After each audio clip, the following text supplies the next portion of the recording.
right? The one major effect is this one, and this one is it's good. It's a very, very good strategy. It works. I mean, I give them credit. I mean, this strategy is one of the best strategies that they have deployed upon a different genetic group. And the strategy to cut off genetic reproduction is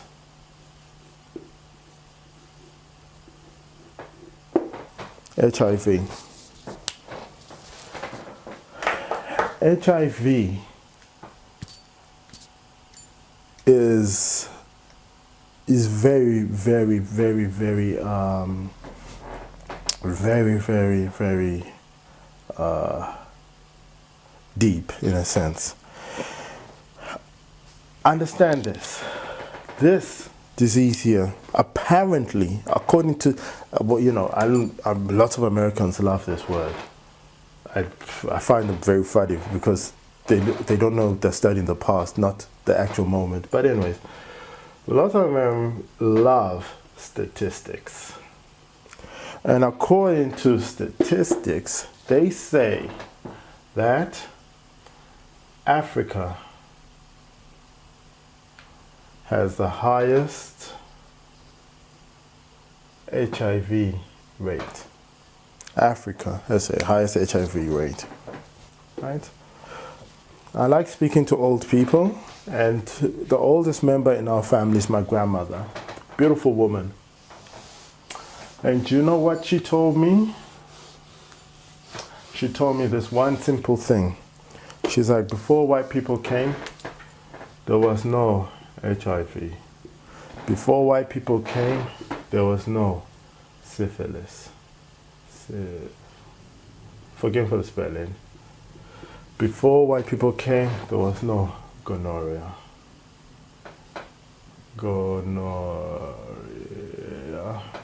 Before white people came, there was no genital warts.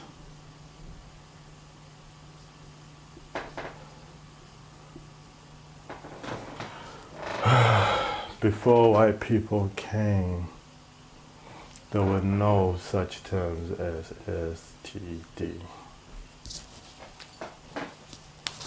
Now, this is my grandma, and she was born in the age of, what age did she say?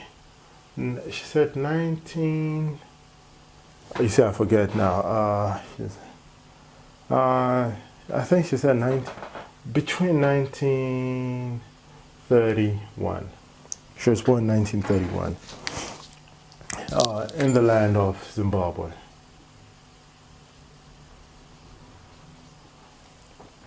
Right? Now, obviously, in 1931, there were whites there, okay? But it is not in the sense of whether they were there or not. It's in the sense of understanding what brought about all these diseases. And the word of what brings this about is extermination.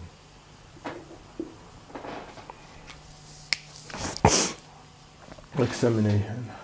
Amongst all of these, they have worked, right? This has worked, that has worked, that gonorrhea has worked, syphilis has worked, right? This was actually created in America and was given to soldiers, Afro-American soldiers, right? HIV was created by a German scientist.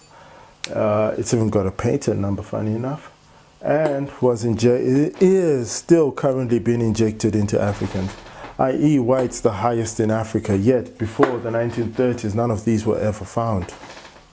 Genetic warfare, my people. We don't even realize we're in genetic warfare because we're at ease. People don't understand warfare doesn't care.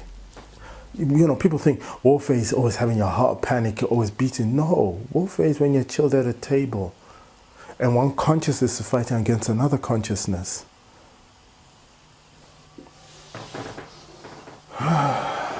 If only my people could wake up and get off that stupid Nicki Minaj bullshit. All that Rick Ross bullshit. Those people are agents that are castrating us. You cannot see it. You think they live a life that is quality? Look at how Rick Ross is a fat asshole. I'm bullshit aside. Sings nice music, but he's a fat asshole regardless. Right? Right? Forcing.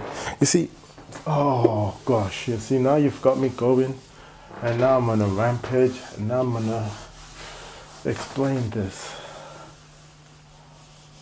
Now I'm gonna explain this to you people so that you understand this.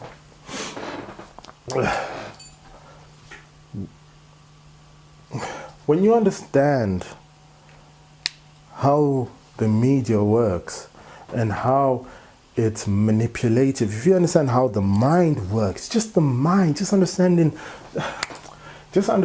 how what we call, I can't draw the brain too good, but that's a crap drawing. Okay? Just understanding